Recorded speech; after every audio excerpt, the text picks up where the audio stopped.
ശാസ്ത്രീയ വേദപഠനം ബ്രഹ്മം തൊട്ടുകൂട്ടൽ ക്ലാസ് 3 ഏകനായ ഈശ്വരൻ. നമ്മൾ ബ്രഹ്മത്തെ പറ്റിയാണ് മനസ്സിലാക്കിയത്.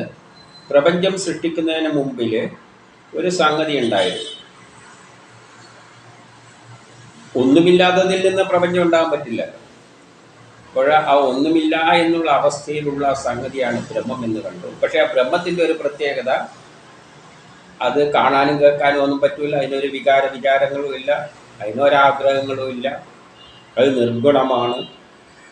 അത് ചെറുതിൽ ചെറുതും വലുതിൽ വലുതും എന്തും ആകാം. അതിന് വേണമെങ്കിൽ 0 ആയിട്ട് വെക്കുക, അല്ലെങ്കിൽ ഈ പ്രപഞ്ചം മുഴുവൻ വ്യാപിക്കുന്ന നേരത്തിൽ അതിൻ്റെ അപ്പുറം എല്ലാം കിടക്കാമെന്നുള്ള ഒരു സംഗതി അവിടെ ഉണ്ട് എന്നാണ് പറഞ്ഞിരിക്കുന്നത്. അതിൽ നിന്നാണ് പ്രപഞ്ചത്തിൻ്റെ തുടക്കം. അതിനെ പൂർണ്ണമായിട്ടൊന്നും ആർക്കും ഉൾക്കൊള്ളാൻ പറ്റില്ല എന്നാണ് പറയുന്നത്. ഇപ്പം വേണമെങ്കിൽ ശാസ്ത്രലോകം അത് അന്വേഷിച്ചുകൊണ്ടിരിക്കുകയാണ്, പ്രപഞ്ചം ഏതിൽ നിന്നാണ് ഉണ്ടായത്. അവർ നാളെ ഇന്നല്ലെങ്കിൽ നാളെ അതിനെ കണ്ടെത്തുമ്പോൾ അവരും പറയാൻ പോകുന്നത് ഇത് തന്നെയായിരിക്കുന്നു വേദം പറയുന്നു. അവർ കണ്ടെത്തിയാലും പറയാൻ പോകുന്നത് അവർക്ക് പൂർണ്ണമായിട്ടൊന്നും അതിനെ മനസ്സിലാക്കാൻ പറ്റില്ല. ഇങ്ങനെയൊരു സംഗതി ഉണ്ട്, അതിൽ നിന്നാണ് പ്രപഞ്ചം ഉണ്ടായത്, അതിനെ പൂർണ്ണമായിട്ടൊന്നും ഉൾക്കൊള്ളാൻ ആർക്കും പറ്റില്ല എന്ന് അവരും പറയും. അല്ലെങ്കിൽ നമുക്ക് അതുവരെ വെയിറ്റ് ചെയ്യേണ്ടവർക്ക് കാത്തു നിന്ന് നോക്കാം, ശാസ്ത്രലോകം കണ്ടെത്തുന്നത് വരെ. ശാസ്ത്രലോകം അവിടത്തേക്ക് എത്തി മതിയാക്കിയിട്ട് പോയിരിക്കുകയാണ്. ക്വാണ്ടം മെക്കാനിക്സിലെത്തിയിട്ട് പിന്നെ നിർത്തിപ്പോയിരിക്കുകയാണ്. എന്നാലും ചിലവരെല്ലാം ശ്രമിക്കുന്നുണ്ട്. എന്തെങ്കിലും അവർ കണ്ടെത്തുന്നുണ്ടെങ്കിൽ പ്രപഞ്ചം അതിൻ്റെ ഏതിൽ നിന്നാണോ തുടങ്ങിയതെന്ന് കണ്ടെത്തുന്നുണ്ടെങ്കിൽ ഇത് തന്നെയായിരിക്കും സംഗതി.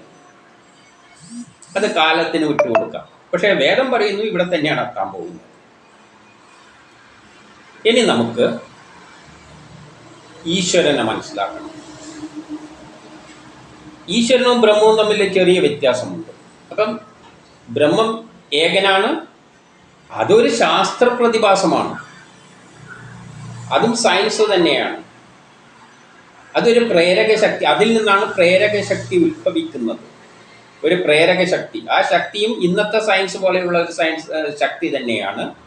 പക്ഷേ അതിനൊരു പ്രത്യേകതയുണ്ട്, അതിൽ നിന്ന് എത്ര എടുത്താലും അതേപോലെ ശേഷിക്കും. അങ്ങനെ ഒരു പ്രശ്നമുള്ളത് കൊണ്ടാണ് സയൻസ് അതിലേക്ക് തലയിടാത്തത്. അപ്പോൾ അതിനെപ്പറ്റി അടുത്തൊരു വീഡിയോയിൽ പറയാം, അതിനെക്കുറിച്ച് വിസ്തരിച്ച് പറയാം. ഇപ്പം നമുക്ക് ഇതിലേക്ക് പോകാം. അപ്പോൾ ഈ നിർഗുണമായ ബ്രഹ്മം തന്നെയാണോ ഈശ്വരൻ? അല്ല. ഈശ്വരൻ എന്ന് പറയുമ്പോൾ അത് ചെറിയ വ്യത്യാസമുണ്ട്. ബ്രഹ്മം തന്നെയാണ് പ്രപഞ്ചമായി മാറിയത്. അപ്പോൾ ആ വീക്ഷണത്തിൽ നോക്കുമ്പോൾ നമ്മൾ എല്ലാം ബ്രഹ്മം തന്നെയാണ്, ഈശ്വരനും ബ്രഹ്മം തന്നെയാണ്. പക്ഷേ ഇതിനൊരു ചെറിയ വ്യത്യാസമുണ്ട്. അതെന്താണെന്ന് ആദ്യം നോക്കാം. ഋഗ്വേദം മണ്ഡലം 10 സൂക്തം 129 3.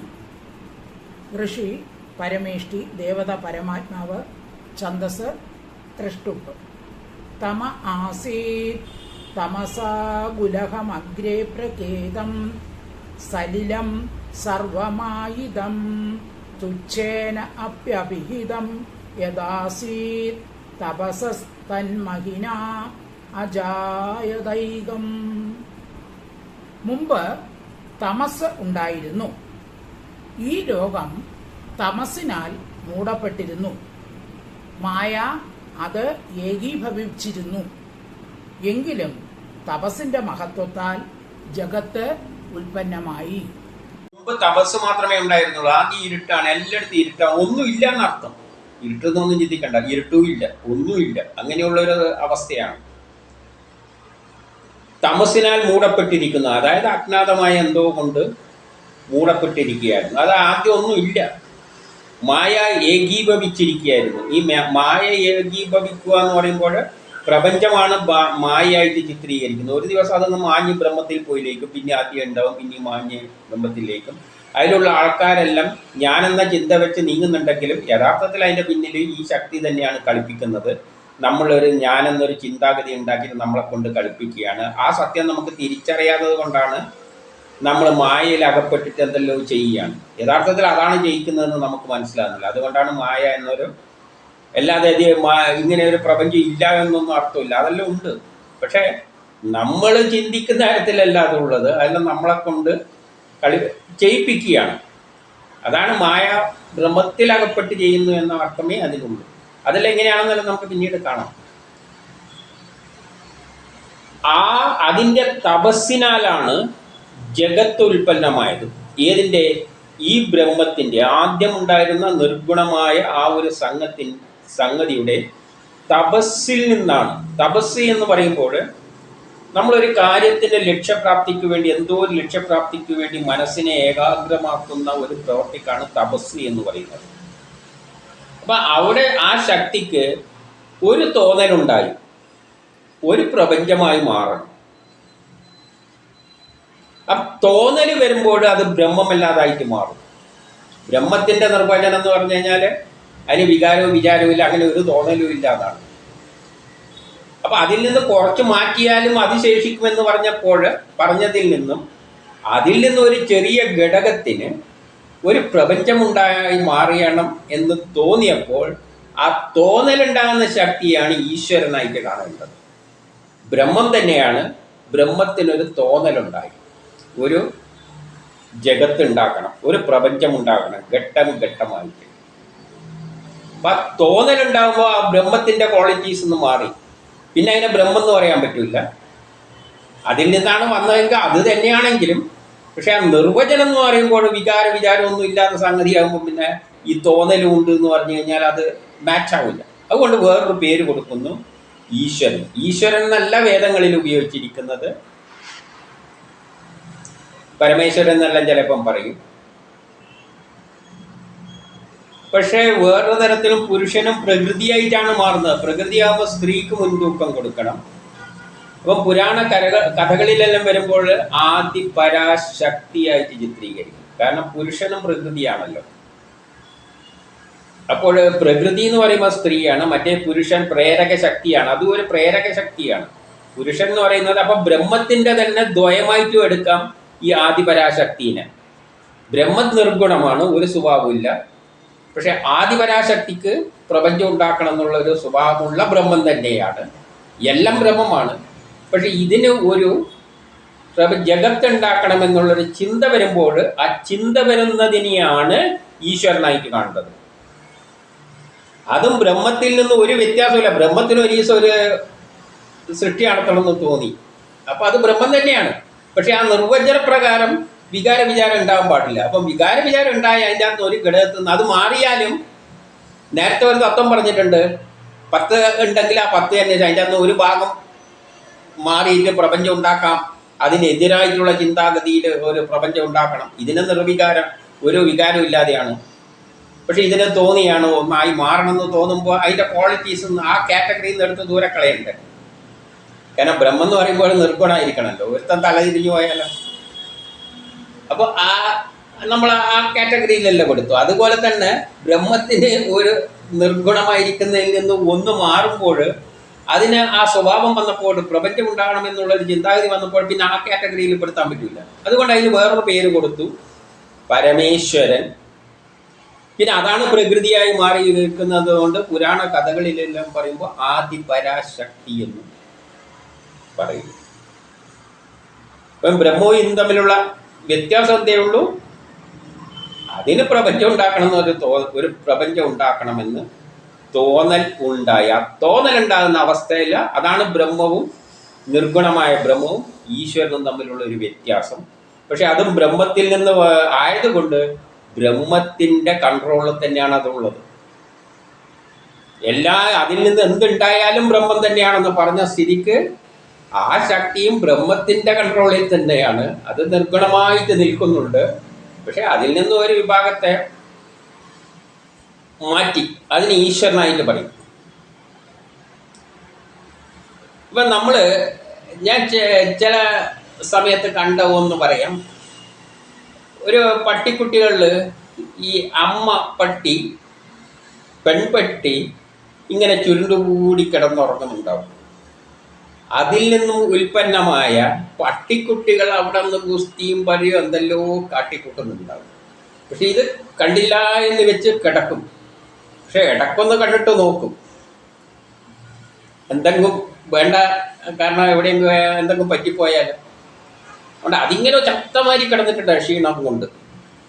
ഇതവിടെ കിടന്ന് കടി പിടി ഓട്ടവും ചാട്ടവും എല്ലായിരിക്കും, പക്ഷേ അത് ഏറ് കണ്ടിട്ട് നോക്കും. കാരണം അതിൽ നിന്ന് ഉൽപ്പന്നമായത്. അതേപോലെ ബ്രഹ്മം നിർഗുണമാണ്, അതിലൊരു ഗുണവുമില്ല. പക്ഷെ അതിൽ നിന്ന് ഒരു ശക്തിക്ക് തോന്നുന്ന ഒരു പ്രപഞ്ചം ഉണ്ടായിക്കഴിഞ്ഞാൽ എന്നാൽ പോയി നീ ഉണ്ടാക്കുക എന്നുള്ള നിലയിൽ മാറിയതുകൊണ്ട് അത് സൃഷ്ടിക്ക് പോവുകയാണ്. അതാണ് ആ ശക്തി വിശേഷത്തെയാണ്, അതൊരു ശക്തിയാണ്. സയൻസിലൂടെ തന്നെയാണ് ആ ശക്തിയെ നമ്മളിനി എടുക്കാൻ പോകുന്നത്. പക്ഷേ നമ്മുടെ ഭാവനയിൽ അതിന് ഈശ്വരൻ എന്നൊരു പേര് കൊടുത്തിരിക്കുകയാണ്. ശാസ്ത്രലോകം അതിന് വേറെ എന്തോ പേര് കൊടുത്തോട്ടെ. വേദങ്ങൾ ആദ്യ പുരാണ കഥകളിൽ വരുമ്പോൾ ആദ്യ പരാശക്തി എന്ന് പറയും. ഇത് പരമേശ്വരൻ എന്നെല്ലാം പറയാം. അതിൻ്റെ ദ്വയം എല്ലാം ദ്വയമായതുകൊണ്ട്, ദ്വയം എങ്ങനെയാണ് വരുന്നതെന്ന് ഇനിയാണ് പറയാൻ പോകുന്നത്. സൃഷ്ടി തുടങ്ങുമ്പോഴാണ് ദ്വയം വരുന്നത്. ഇത് ആദ്യം തന്നെ ഉള്ളത് തന്നെ ഒരു ദ്വയ സ്വഭാവമുണ്ട്. ബ്രഹ്മം ഗുണമില്ലാത്തത്, ഇതിന് ഒരു സൃഷ്ടി നടത്തണം എന്നുള്ളൊരു ആഗ്രഹമുള്ളത്. ആ വ്യത്യാസം ദ്വയം. അത് തപസ് ചെയ്യാണ്. അതിനൊരു തപസ്, ഒരു ലക്ഷ്യമുണ്ട്, ഒരു പ്രപഞ്ചം ഉണ്ടാക്കണം. ഇനി അടുത്തതിൽ എന്താ പറയുന്നത് നോക്കാം. ഋഗ്വേദം മണ്ഡലം 10 സൂക്തം 129 4. ഋഷി പരമേഷ്ടി, ദേവത പരമാത്മാവ്, ഛന്ദസ് തൃഷ്ടുപ്പ്. കാമസ്തദഗ്രേ സമവർത്തതദാധി മനസോരേത പ്രഥമം യദാസീത് സദോ ബന്ധുമസതി നിരവിന്ദൻ ഹൃദി പ്രതീക്ഷ കവയോ മനീഷ. ആ ബ്രഹ്മം ആദ്യമായി സൃഷ്ടികർമ്മം നടത്തുവാൻ ഇച്ഛിച്ചു. ബുദ്ധിമാന്മാർ സൃഷ്ടിയെ തങ്ങളുടെ ബുദ്ധിയാൽ വിഭാവന ചെയ്യുന്നു. ഈ ബ്രഹ്മം ആദ്യമായി സൃഷ്ടികർമ്മം നടത്തുവാൻ ഇച്ഛിച്ചു. അതായത് ബ്രഹ്മത്തിന് ഒരു സൃഷ്ടി നടത്തണം എന്നൊരു തോന്നൽ തോന്നി.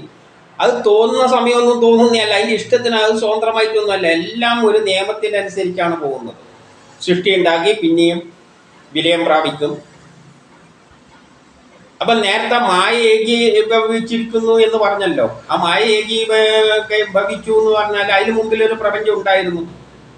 അതെല്ലാം ഈ ബ്രഹ്മത്തിൽ പോയി ലയിച്ചതിൻ്റെ ശേഷമാണ് ഈ ഇതേമാതിരി ശൂന്യമായി മൂടിക്കെട്ടിയ തമസിൽ പെട്ടത്. പിന്നെ ആദ്യം ഒരു സൃഷ്ടി നടത്താൻ പോവുകയാണ്. അപ്പോൾ ആദ്യമായി സൃഷ്ടി നടത്താൻ പിന്നെയും ഇച്ഛിച്ചു. ബുദ്ധിമാന്മാർ സൃഷ്ടിയെ തങ്ങളുടെ ബുദ്ധിയാൽ വിഭാവനം ചെയ്യുന്നു. ഇത് ബുദ്ധിമാന്മാർ തൻ്റെ ബുദ്ധി ഉപയോഗിച്ചിട്ടാണ് ഇതിനെ മനസ്സിലാക്കേണ്ടത്. ബുദ്ധി ഉപയോഗിച്ച് മനസ്സിലാക്കുന്ന ശാസ്ത്രീയമായി തന്നെയാണ് ഇതിനെ മനസ്സിലാക്കേണ്ടത്. ഈ കർമ്മങ്ങളെയെല്ലാം ബുദ്ധി ഉപയോഗിച്ചിട്ട് മനസ്സിലാക്കണം, അല്ലാതെ വേറെ വഴിയൊന്നുമില്ല, വൈകാട്ട് പാടാനുള്ളിയൊന്നുമല്ല. ബുദ്ധിമാന്മാർ ചിന്തിച്ചിട്ട് ഇതിനെ ആ നിലയിൽ വീക്ഷിച്ചുകൊണ്ട് മനസ്സിലാക്കേണ്ട സ്റ്റെപ്പുകളാണ് ഈ വിഭാഗത്തിൽ വരുന്നത്, ഈ പരാസയൻസിൽ വരുന്നത്. ഇനി അടുത്തതിൽ എന്ത് പറയുന്നത് നോക്കാം. യജുർവേദം അധ്യായം 18 മന്ത്രം 60. ഋഷി വിശ്വകർമ്മ, ദേവത പ്രജാപതി, ഛന്ദഃ നൃജത് ആർഷി ദ്രഷ്ടുപ്പ്, സ്വരഃ ദൈവതഃ. ഏതം ജാനീത പരമേ വ്യോമൻ ദേവാസധസ്ഥാ വിതരൂപമസ്യ യഥാ ഗച്ഛാത് പതിഭിർ ദേവയാനൈ ഇഷ്ടാപൂർത്തേ കൃണവാധാവിരസ്മൈ. ഭാവാർത്ഥം: സജ്ജനങ്ങൾ പണ്ടത്തെ ഋഷികൾ അറിഞ്ഞതുപോലെ ഈശ്വരനെ മനസ്സിലാക്കട്ടെ, അവൻ്റെ രൂപത്തെയും ഭാവത്തെയും അറിയട്ടെ. വേദത്തിലൂടെ ആ ഈശ്വരനെ സാക്ഷാത്കരിക്കട്ടെ. സജ്ജനങ്ങൾ ഈശ്വരനെ പണ്ടത്തെ ഋഷികൾ അറിഞ്ഞ പോലെ മനസ്സിലാക്കട്ടെ. ഋഷികൾ വേദങ്ങളിലൂടെ പറഞ്ഞു തന്നിട്ടുണ്ട്. ആ തരത്തിൽ തന്നെ നിങ്ങൾ മനസ്സിലാക്കാൻ അതിനെ ശ്രമിക്കണം. വേറെ വഴിയൊന്നുമില്ല. നിങ്ങൾ ബുദ്ധി ഉപയോഗിച്ചിട്ട് ശരിക്ക് ഗാഠമായി ചിന്തിച്ചിട്ട് ആ സത്യത്തെ മനസ്സിലാക്കാൻ ശ്രമിക്കുക. അവൻ്റെ രൂപവും ഭാവവും മനസ്സിലാക്കട്ടെ. അവൻ്റെ രൂപവും ഭാവം എന്ന് പറഞ്ഞാൽ അതിന് രൂപവുമില്ല, ഭാവമൊന്നുമില്ല. ഈശ്വരന് ഒരു രൂപവുമില്ല, ഭാവവുമില്ല. അതെല്ലാം അത്തരത്തിൽ മനസ്സിലായിക്കൊള്ളണം. അല്ലാതെ നമ്മളെ ചിന്താഗതി വെച്ച് ഈശ്വരൻ എന്നെല്ലാം പറയും ഇങ്ങനെ എന്തെല്ലോ രൂപത്തിലെല്ലാം ചിന്തിച്ച് വെച്ചിട്ടുണ്ട്. കയ്യും കാലും എല്ലാം വെച്ചിട്ട് സിംഹാസനത്തിൽ ഇരിക്കുന്ന മാതിരിയെല്ലാം ചിന്തിച്ചില്ല. അത് കഥയിൽ സാധാരണക്കാരന് പറഞ്ഞു തന്നെയാണ്. ബുദ്ധിമാന്മാര് അതിൻ്റെ രൂപവും ഭാവവും മനസ്സിലാക്കട്ടെ. അതിനായി വേദത്തെ സാക്ഷാത്കരിക്കട്ടെ. വേദത്തെയാണ് ആശ്രയിക്കേണ്ടത്. അല്ലാതെ പുരാണ കഥകളിലെല്ലാം പോയിട്ട് അതേ രൂപത്തിൽ മനസ്സിലാക്കരുത്. അവിടെ കഥരൂപത്തിൽ പറഞ്ഞതാണെന്ന് മനസ്സിലാക്കിക്കൊണ്ട് ബുദ്ധി ഉപയോഗിച്ചിട്ട് വേദങ്ങളുടെ സഹായത്താൽ അതിനെ മനസ്സിലാക്കട്ടെ എന്ന് പറയാം. വേദത്തിലൂടെ തന്നെ മനസ്സിലാക്കണം. വേദം പറഞ്ഞാൽ സയൻസാണ്, ജ്ഞാനമാണ്. അതിന് ഈ പുസ്തകം തന്നെ ഉപയോഗിക്കണമെന്നൊന്നുമില്ല. നിങ്ങൾ ആധുനിക സയൻസിലൂട്ടി നിങ്ങൾ ചിന്തിച്ചോളൂ. ചിന്തിച്ചിട്ട് അവിടെ എത്താൻ ശ്രമിക്കൂ. ജ്ഞാനത്തിലൂടെ നിങ്ങൾ മനസ്സിലാക്കാൻ ശ്രമിക്കണം. അല്ലാതെ പുസ്തകത്തിൽ പറഞ്ഞ മാതിരി ഒന്ന് വേദം എന്ന് പറയുമ്പോൾ പുസ്തകമായിട്ട് മനസ്സിൽ കാണരുത്. ജ്ഞാനം എന്നുള്ള അർത്ഥത്തിൽ തന്നെ കാണണം. വേദത്തിൽ അത് പറഞ്ഞു തന്നിട്ടുണ്ട്, അതിലൂട്ടി മനസ്സിലാക്കാൻ ശ്രമിക്കാം. പക്ഷെ അതിലൂട്ട് തന്നെ വേണമെന്നുള്ളത് നിങ്ങളെ പഠിച്ച സയൻസിലൂട്ട് നിങ്ങൾ ചിന്തിച്ച് അങ്ങെത്തിയിട്ട് മനസ്സിലാക്കാൻ ശ്രമിക്കുക. ഇനി അടുത്തതിൽ യജുർവേദം അധ്യായം 25 മന്ത്രം 10. ഋഷി പ്രജാപതി ദേവത ഹിരണ്യഗർഭഃ ഛന്ദഃ തൃഷ്ടുപ് സ്വരഃ ദൈവതഃ. ഹിരണ്യഗർഭഃ സമവർത്തദാഗ്രേ ഭൂതസ്യ ജാത പതിരേക ആസീത് സദാധാര പൃഥ്വീം ദ്വാം ഉദേമാം കസ്മൈ ദേവായ ഹവിഷാ വിധേമാം. സാക്ഷാത് ഈശ്വരശക്തിയിൽ നിന്നാണ് എല്ലാ ഭൂതജാതങ്ങളുടെയും ബീജമാത്ര രൂപം ഹിരണ്യഗർഭമായി രൂപപ്പെട്ടത്. ആദ്യം അതുമാത്രമേ ഉണ്ടായിരുന്നുള്ളൂ. ആ ശക്തി മാത്രമാണ് ഇതിൻ്റെയൊക്കെയും നാഥൻ. ആ വിശേഷമാണ് സൂര്യ ചന്ദ്രാദികളെ താങ്ങി നിർത്തുന്നത്. ഈശ്വരനിൽ നിന്നുമാണ് സർവഭൂതങ്ങളുടെയും ബീജരൂപം ഹിരണ്യഗർഭമായത്. ഹിരണ്യഗർഭം എന്ന് പറഞ്ഞാൽ ആദ്യം ഒരു ബിന്ദുവിൽ നിന്നാണ് അത് കേന്ദ്രീകരിച്ചു വരുന്നത്. അതെല്ലാം നമുക്ക് അടുത്ത് സയൻസിലൂടെ തന്നെ പിന്നീട് കാണാം. എന്നിട്ടോ ആദ്യം അത് മാത്രമേ ഉണ്ടായിരുന്നുള്ളൂ. അപ്പൊ ആദ്യം ആ ബ്രഹ്മം മാത്രമേ, അല്ലെ ഈശ്വരനെ ഉണ്ടായിരുന്നു. ബ്രഹ്മത്തിന്റെ മുമ്പിൽ ഈശ്വരൻ, പിന്നെ അത് ഈശ്വരനെ ഉണ്ടായിരുന്നുള്ളൂ. ഈ ശക്തി മാത്രമാണ് ഇതിൻ്റെ ഒക്കെയും നാഥൻ. അതൊരു ശക്തിയാണ്, അതൊരു ഊർജമാണ്. അതിന് ഇലക്ട്രിക്കൽ എനർജി, മെക്കാനിക്കൽ എനർജി എന്നെല്ലാം പറയുന്ന തരത്തിലുള്ള ഒരു ഊർജമാണ്. ആ ശക്തി മാത്രമാണ് ഇത്. ഈ ശക്തി മാത്രമാണ് ഇതിൻ്റെ ഒക്കെ നാഥൻ. അപ്പൊ അതൊരു ശക്തിയായിട്ട് കാണണം, സയൻസിലൂടെ തന്നെ കാണണം. ഇനി നമ്മൾ സയൻസിലൂട്ടി ആ ശക്തിനെ പോകാൻ പോകുന്നത്, ആ ഊർജത്തെ സയൻസിലൂടെയാണ്, ആ പ്രേരക ശക്തിയെ നമ്മൾ സയൻസിലൂടെ തന്നെയാണ് ഇലക്ട്രോണും പ്രോട്ടോണും എല്ലാം ആയിട്ട് മാറാൻ പോകുന്നത്. അതാണ് ഭൂമി, സൂര്യഭൂമികളെയെല്ലാം താങ്ങി നിർത്തുന്നത്. സൂര്യനെയും ഭൂമിയെല്ലാം താങ്ങി നിർത്തുന്നതിൻ്റെ പിന്നിൽ ആ ശക്തി വിശേഷമാണ്. ആ ശക്തിയിൽ നിന്നാണ്, ആ പ്രേരക ശക്തിയിൽ നിന്നാണ് പ്രപഞ്ച സൃഷ്ടി തുടങ്ങുന്നത്. ഇനി അടുത്തതിൽ യജുർവേദം അധ്യായം 32 മന്ത്രം 3. ഋഷി സ്വയംഭൂ ബ്രഹ്മ ദേവത ഹിരണ്യഗർഭഃ ഛന്ദഃ നൃജത് പങ്ക്തി സ്വരഃ പഞ്ചമഃ. ന തസ്യ പ്രതിമാ അസ്തി യസ്യ നാമ മഹത് യശഃ ഹിരണ്യഗർഭ ഇത്യേഷ മാമാ ഹിംസീത് ഇത്യേഷ യസ്മാത് ന ജാത ഇത്യേഷ. ഭാവാർത്ഥം: ഈശ്വരൻ്റെ ചൈതന്യ മഹത്വം വളരെ വലുതാണ്. ആ മഹിമയെ ആർക്കും അളക്കാനാകില്ല. ഈശ്വരന് ആധാരം ഈശ്വരൻ തന്നെയാണ്. ജനനമില്ലാത്ത ഭജനീയനായ ഈശ്വരൻ തന്നെയാണ് സൂര്യൻ തുടങ്ങിയ പ്രകാശ സത്യങ്ങളെ സൃഷ്ടിച്ചിരിക്കുന്നത്. ഈ ഈശ്വരന്റെ ചൈതന്യ മഹത്വം വളരെ വലുതാണ്, അതിനെ ആർക്കും അളക്കാനാവില്ല. അപ്പൊ ഈശ്വരനും ബ്രഹ്മത്തെ പറഞ്ഞ പോലെ തന്നെ ഈശ്വരനും അത് തന്നെയാണ്. പക്ഷെ അതിനൊരു ചെറിയ സ്വഭാവം ഉണ്ടായി, ഒരു സൃഷ്ടി നടത്തണമെന്ന് തോന്നിപ്പോയി എന്നേ ഉള്ളൂ. അതും നിർഗുണമാണ്. അതിൻ്റെ ചൈതന്യ മഹത്വം വളരെ വലുതാണ്, അതിനെ ആർക്കും അളക്കാനാവില്ല. ഈശ്വരൻ ആധാരം ഈശ്വരൻ തന്നെ. ഈശ്വരന് ആധാരമായിട്ടുള്ള ഈശ്വരൻ തന്നെയാണ്, വേറൊന്നുമില്ല, അതിന് പുറത്താരുമില്ല. ഇവൻ ജനനമില്ലാത്തവനാണ്, അവൻ ഒരിക്കലും ജനിച്ചിട്ടില്ല. നമ്മൾ ജനിച്ചു എന്നെല്ലാം പറഞ്ഞ് നടക്കുന്ന അത് കഥകളിൽ ഈശ്വരനല്ല, ആ ഈശ്വരനല്ല. അത് പിന്നോട്ടേക്ക് വരുമ്പോൾ ദേവതകളായിട്ട് മാറും. നമ്മളിപ്പം ബ്രഹ്മത്തിൽ നിന്ന് ഈശ്വരനിലേക്കാണ് വന്നത്. ഇനി അത് ദേവതകളായിട്ട് മാറും, ദേവന്മാരായിട്ട് മാറും. അത് അടുത്ത സ്റ്റെപ്പാണ്. അപ്പം ഇത് ജനിക്കുന്നില്ല. ഇത് ആ ബ്രഹ്മത്തിൻ്റെ നിർഗുണമായ അവസ്ഥ തന്നെയാണ്. പക്ഷെ അത് ഒരു ശക്തി സൃഷ്ടി ഉണ്ടാകണം എന്നുള്ള ഒരു ചിന്താഗതി ഉണ്ടാകുന്നു. അപ്പോൾ ഈശ്വരനായി. പിന്നെ അതിൽ നിന്നൊരു ശക്തി ഉത്ഭവിക്കുന്നു. ആ ഊർജമാണ്, ആ ശക്തി വിശേഷമാണ് പിന്നെ ഇലക്ട്രോണും പ്രോട്ടോണും എല്ലാം ഇത് മാറിയിട്ട് പ്രപഞ്ചമായി മാറുന്നത്. അത് പ്രപഞ്ചമായി മാറുമ്പോഴാണ് ബാക്കിയുള്ള ദേവതകളെല്ലാം ഉണ്ടാകുന്നത്. അപ്പൊ അവൻ ജനന മരണമില്ലാത്തവനാണ്. അവനാണ് സൂര്യൻ തുടങ്ങിയവെല്ലാം സൃഷ്ടിച്ച. അതിൽ നിന്നാണ് സൂര്യനും എല്ലാം ഉണ്ടായിരിക്കുന്നത്. അതിൽ നിന്നാണ്, ആ ശക്തിയിൽ നിന്നാണ്. ഇനി അടുത്തത് ഈശാവാസ്യോപനിഷത്ത് മന്ത്രം 5. തദ്ദേജതി തന്നേജതി തദ്ദൂരേ തദ്വന്തികേ തദന്തരസ്യ സർവസ്യ തതു സർവസ്യാസ്യ ബാഹ്യത. പരമേശ്വരൻ ചലിച്ചും ചലിക്കാതെയും ഇരിക്കുന്നു. ഒരേ കാലത്തിൽ പരസ്പര വിരുദ്ധങ്ങളായ ഭാവങ്ങളും ഗുണങ്ങളും ക്രിയകളും അദ്ദേഹത്തിൽ അടങ്ങിയിരിക്കുന്നു. അത് അദ്ദേഹത്തിൻ്റെ അചിന്ത്യ ശക്തിയുടെ മഹിമയാണ്.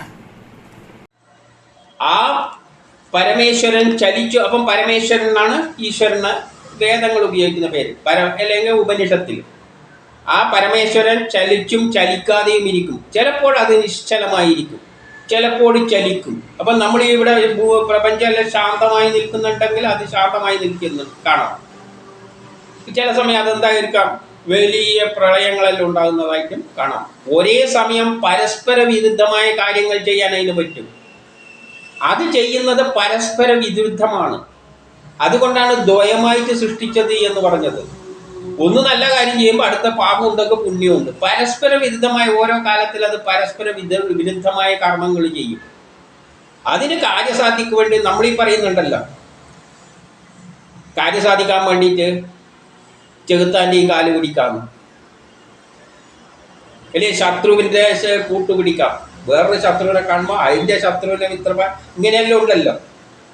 അപ്പം ഇതേപോലെ തന്നെ കാര്യം സാധിക്കാൻ വേണ്ടിയിട്ട് കാലത്തിനനുസരിച്ച് അതിന് മുന്നോട്ട് പോകാൻ അത് പരസ്പര വിരുദ്ധമായ കാര്യങ്ങൾ ചെയ്യും. ഇതെല്ലാം സയൻസിലൂടെയാണ് നമ്മൾ കാണേണ്ടത്. സയൻസിലൂടെ പരസ്പര സാഹചര്യത്തിനനുസരിച്ച്. ഇപ്പം നമ്മൾ നോക്കിക്കോളൂ, ഹൈഡ്രജൻ്റെ കൂടെ ഒരു ക്ലോറിൻ കൂടിയിട്ടുണ്ട്. ക്ലോറിൻ ഹൈഡ്രജൻ്റെ കൂടിയാണ് കൂടിയത്. വേറെ തന്നെ കാണുമ്പോൾ ക്ലോറിൻ ഹൈഡ്രജനും വിട്ടിട്ട് അതിൻ്റെ പിന്നാലെ പോകും. കെമിസ്ട്രി പഠിച്ചവർക്കറിയാം. ഹൈഡ്രജനും ക്ലോറൈനും ഉണ്ട്. അതിൻ്റെ അടുത്ത് വേറൊരു സോഡിയം വരികയാണെങ്കിൽ ഈ ക്ലോറിൻ എന്ത് ചെയ്യുമെന്നറിയാം. നിന്നെ ഇനി വേണ്ടാന്ന് പറഞ്ഞാൽ ഹൈഡ്രജനെ വിട്ടിട്ട് ക്ലോറിൻ്റെ പിന്നാലെ പോകും. അല്ല, സോഡിയത്തിൻ്റെ പിന്നാലെ പോകും. ഇപ്പം എന്താ, സോഡിയം ക്ലോറൈഡ് ഉപ്പായി മാറും. അപ്പം പരസ്പര വിരുദ്ധമായി. ഒരിക്കൽ ഹൈഡ്രജൻ്റെ പിന്നാലെ നടന്ന സ്വഭാവം പിറ്റേന്ന് വരുമ്പോൾ അതിൻ്റെ പ്രേമെല്ലാം തീർന്നു, വേറൊന്നിൻ്റെ പിന്നാലെ ഓടുന്നു. അപ്പം ഇങ്ങനെ പരസ്പര വിരുദ്ധമായ കർമ്മങ്ങൾ അത് ചെയ്യും ഓരോ സാഹചര്യത്തിനനുസരിച്ച്. ഇന്ന് ആയിരിക്കില്ല അത് ചെയ്യുക. കാലത്ത് തന്നെ ആദ്യ കാലഘട്ടത്തിൽ, ഗോത്ര കാലഘട്ടത്തിൽ എന്തായിരുന്നു, രാജാവ് എന്ത് ചെയ്ത്, രാജാവ് അടുത്ത നാട്ടിൽ പോയി പിടിച്ചുകൊണ്ടാണ് ഇങ്ങനെയെല്ലാം. അന്ന് കാലം അങ്ങനെയാണ്. കുറേ കാലം കഴിയുമ്പോൾ ഇവനെ തട്ടി അടിച്ച് കളഞ്ഞു. പിന്നെ കൊളോണിയലിസം വന്നു. കൊളോണിയലിസം വന്നതിൻ്റെ ചേട്ടൻ കുറേ കാലം കഴിഞ്ഞാൽ അത് ശത്രുവായി തീർന്ന് ഇവനെ അടിച്ച് കളഞ്ഞു. അതുവരെ അതിൻ്റെ വട്ടത്താണ് നിൽക്കുക. അപ്പം ഇത് പരസ്പര വിരുദ്ധമായ കാര്യങ്ങൾ ചെയ്യും. അപ്പം ചിലത് ഓരോ കാലത്തിനനുസരിച്ച് പാപം പുണ്യമോ പുണ്യം പാവുമോ. ഇത് അതിൻ്റെ അചിന്ത്യ ശക്തി മൂലമാണ്. അത്രയും ശക്തി അതിനുണ്ട്. ആ ശക്തി എന്ന് പറഞ്ഞാൽ ഊർജം, എനർജി. ഈ പ്രേരക ശക്തിക്ക്, പ്രപഞ്ചത്തെ മുഴുവൻ നിയന്ത്രിക്കുന്ന പ്രേരക ശക്തികളാണ്. ആ ശക്തികളെ പറ്റിയെല്ലാം നമുക്ക് പിന്നീട് കാണാം. അതിൻ്റെ ചിന്തിക്കാൻ പറ്റാത്തത്രയുള്ള ശക്തിയാണ് അതിനുള്ളത്. അതുകൊണ്ടാണ് ലോകത്തിന് ഒരു കാലത്തിൽ നടക്കുന്ന സംഭവങ്ങളാണ് നേരെ മറിച്ചിട്ട് അടുത്ത കാലത്തേക്ക് അത് ചെയ്യുന്ന കാണാം. കാലം മാറുന്നതനുസരിച്ച് അതിൻ്റെ പ്ലേറ്റ് എല്ലാം അത് മാറ്റും.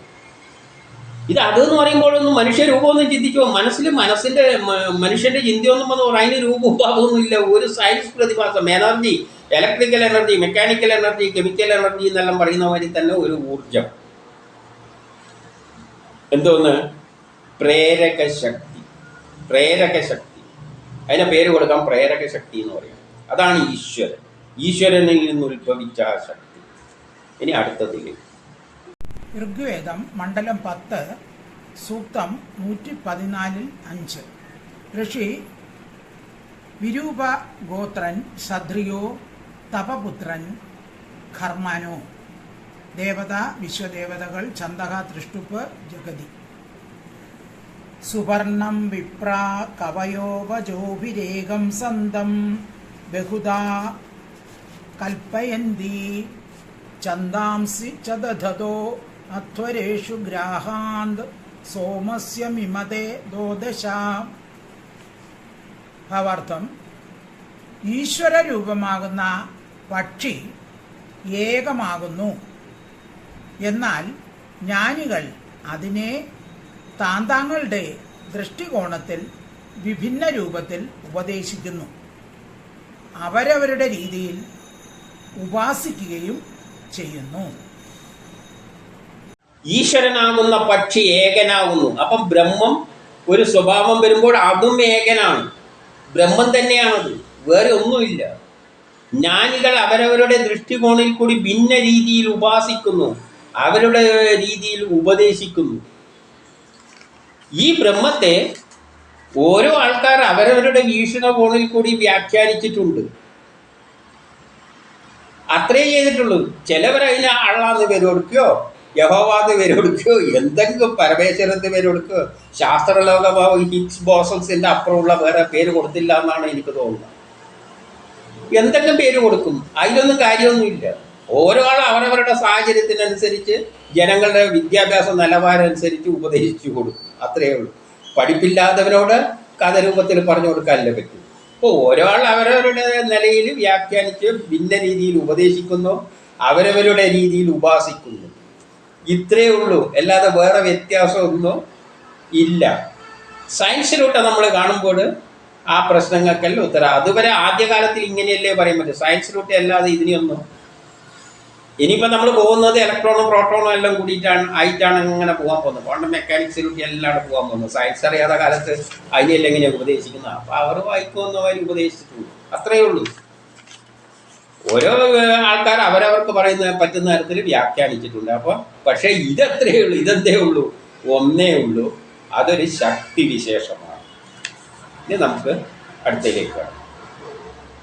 ഈശാവാസ്യ ഉപനിഷത്ത് മന്ത്രം 4. അനേജദേകം മനസോ ജവീയോ നൈനദേവ ആപ്നുവൻ പൂർവമർഷ തഥാവതോ അന്യാനത്യേതി തിഷ്ടത് തസ്മിന്നപോ മാതിരശ്വാദധാതി. ഭാവാർത്ഥം: മനസ്സ്, ബുദ്ധി, ഇന്ദ്രിയങ്ങൾ ഇവയ്ക്കൊന്നിനും ആ പരമേശ്വരൻ്റെ അടുത്തെത്താൻ ആവില്ല. ഇവിടെ എന്താ പറയുന്നതെന്ന് വെച്ചാൽ ബുദ്ധി, മനസ്സ്, ഇന്ദ്രിയം ഇവക്കൊന്നും പരമേശ്വരൻ്റെ അടുത്തെത്താൻ പറ്റില്ല. നമ്മളെ ബുദ്ധിക്ക് പോലും മനസ്സിന് പോലും ആ ബ്രഹ്മത്തിൻ്റെ അടുത്തെത്താൻ പറ്റില്ല. നമ്മൾ ചിലയിടത്തെല്ലാം പറയാം എന്താ കാണാം, ഞാൻ മറ്റേ ഈശ്വരൻ്റെ അടുത്തെല്ലാം പോയിട്ടുണ്ട്, ഈശ്വരൻ എൻ്റെ അടുത്ത് വന്ന് സംസാരിക്കും, എന്നെ അധികാരപ്പെടുത്തിയിരിക്കുകയാണ് ഇവിടുത്തെ കാര്യങ്ങളെല്ലാം നോക്കാൻ, ഇങ്ങനെയെല്ലാം പറയുമായിരിക്കും. പക്ഷേ മനസ്സിനും പോലും അതിൻ്റെ അടുത്ത് എത്താൻ പറ്റില്ല, ബുദ്ധിക്കും എത്താൻ പറ്റില്ല. യഥാർത്ഥ രൂപത്തിൽ അതിനെ മനസ്സിലാക്കാൻ ആ ശക്തി വിശേഷത്തെ എന്താണ് ബ്രഹ്മം, ആദ്യമുള്ള ബ്രഹ്മം, അതിൽ നിന്നും ഒരു സൃഷ്ടി ഉണ്ടാക്കണം എന്നുള്ള ചിന്ത വന്നപ്പോഴുള്ളതിൻ്റെ അതിൻ്റെ ഫോമിനെയാണ് പറയുന്നത് ഈശ്വരൻ. അതിനെ മനസ്സുകൊണ്ടൊന്ന് ഇതെന്തിനാണ് ഇതെല്ലാം ഉണ്ടാക്കുന്നത്, എന്താണ് ഇതിൻ്റെ ലക്ഷ്യം, അതിൽ നിന്ന് എങ്ങനെയാണ് ഈ ശക്തി വരുന്നത്. ആ ശക്തി വരുമ്പം പിന്നെ നമുക്ക് പ്രേരക ശക്തി എന്ന നിലയിൽ നമ്മുടെ ബുദ്ധിയിൽ തെളിഞ്ഞു വരും. ഇനി പ്രേരക ശക്തി എന്നതിനെ സാധാരണ ശക്തി എന്ന നിലയിൽ തന്നെ കണ്ടുകൊണ്ട്, ഇലക്ട്രിക്കൽ എനർജി എന്നുള്ള നിലയിൽ കണ്ടുകൊണ്ട് നമ്മൾക്ക് അതിനെ വ്യാഖ്യാനിച്ചിട്ട് മുൻപോട്ടേക്ക് പോകാൻ പറ്റും. ഇലക്ട്രോണിലേക്കും പ്രോട്ടോണിലേക്കും എല്ലാം പോയിട്ട് നമ്മൾ അവരിലേക്ക് എത്തും. വേദങ്ങൾ ആ വഴിയിലും പറഞ്ഞു തരും. പക്ഷേ അതിനു മുമ്പുള്ള ആ പ്രേരക ശക്തി വരുന്ന ആ സംഗതി എന്താണെന്ന്, അത് എന്തിനു വേണ്ടി ഇതെല്ലാം കാട്ടിക്കൂട്ടുന്നു എന്നുള്ള ചോദ്യത്തിനൊരു ഉത്തരവില്ല. അതിൻ്റെ അടുത്ത് അതാണ് ഈശ്വരനും ബ്രഹ്മവും. ഏകനായ അതിൻ്റെ അടുത്ത് നമ്മളെ ബുദ്ധിക്കും പോകാൻ പറ്റില്ല, മനസ്സിനും പോകാൻ പറ്റില്ല, ഇന്ദ്രിയങ്ങൾക്ക് ഇവരൊക്കെ ഒന്നും അതിൻ്റെ അടുത്തെത്താൻ പറ്റില്ല. അപ്പം നമ്മളെല്ലാം അതിൻ്റെ അടുത്ത് പോയി അത് നമ്മളെ വിളിച്ച് കാര്യങ്ങളെല്ലാം ഏൽപ്പിച്ചിരിക്കുക എന്നെല്ലാം പറയുന്നതിൽ ഒരർത്ഥവും ഇല്ല. അതെല്ലാം അജ്ഞത തന്നെയാണ്. അതിൻ്റെ അടുത്ത് ഋഷികളെ പറയുന്നത് നമുക്ക് പോലും അതിൻ്റെ അടുത്തൊന്നും പോകാനും പറ്റില്ല എന്ന് പറയുകയാണ്. അത് സയൻസിനൊട്ടിയും അതാണ് ഞാൻ നേരത്തെ പറഞ്ഞത്. ശാസ്ത്രപ്രയോഗം മനസ്സിലാക്കാൻ ശ്രമിക്കട്ടെ, അങ്ങനെ ഒന്ന് കണ്ടെത്താൻ പറ്റുമെന്ന്. അവർ എത്തുന്ന തന്നെയായിരിക്കും. തുടക്കം ഒരു ശക്തി വിശേഷമുണ്ട്, ഒരു പ്രേരക ശക്തി ഉണ്ട്. ആ പ്രേരക ശക്തിയെ നമ്മൾ സയൻസിൽ കണ്ടുകൊണ്ട്, അതാണ് പരാസയൻസ് എന്ന് പറയുന്നത്. ആ പ്രേരക ശക്തി അതിനളവില്ല, അത് എത്രയും ഉണ്ടാകാം. ആ പ്രേരക ശക്തി തൊട്ടിട്ടുള്ളത്, ബ്രഹ്മം തൊട്ടിട്ടുള്ളതാണ് പരാസയൻസ്. അതിന് ശേഷമുള്ളതാണ് അപരാസയൻസ്. അപ്പം പരാസയൻസിനെ പറ്റി അപരാസയൻസിനെ അടുത്ത വീഡിയോയിൽ പറയാം. അപ്പോൾ അതിനെ നമുക്ക് എല്ലാതും മനസ്സിലാക്കാനൊന്നും പറ്റില്ല. ആ തരത്തിൽ പക്ഷേ ബുദ്ധി ഉപയോഗിച്ചിട്ട് ഒന്നുണ്ട് എന്ന് മാത്രമേ പറയാൻ പറ്റൂ. അതിന് രൂപവുമില്ല, ഭാവവുമില്ല, അവയവങ്ങളുമില്ല, ഒരു ചുക്കുമില്ല, അത് ജനിച്ചിട്ടുമില്ല, ജനിക്കാൻ പോകുന്നുമില്ല. ഈ വെളിച്ചത്തിൽ മാത്രമേ എന്ത് പ്രസ്താവനകളും നടത്താൻ പാടുള്ളൂ. അല്ലാതെ ഒരു പ്രസ്താവനയെല്ലാം വെറുതെ വായോണ്ട് പറഞ്ഞു വിടാം എന്നല്ലാതെ അതിനൊന്നും ഒരടിത്തറയും ഇല്ല. ഇനി നമുക്ക് പരാസയൻസോ അപരാസയൻസിനെ പറ്റി ഒന്ന് പറഞ്ഞുകൊണ്ട് അടുത്തയിലേക്ക് കടക്കാം.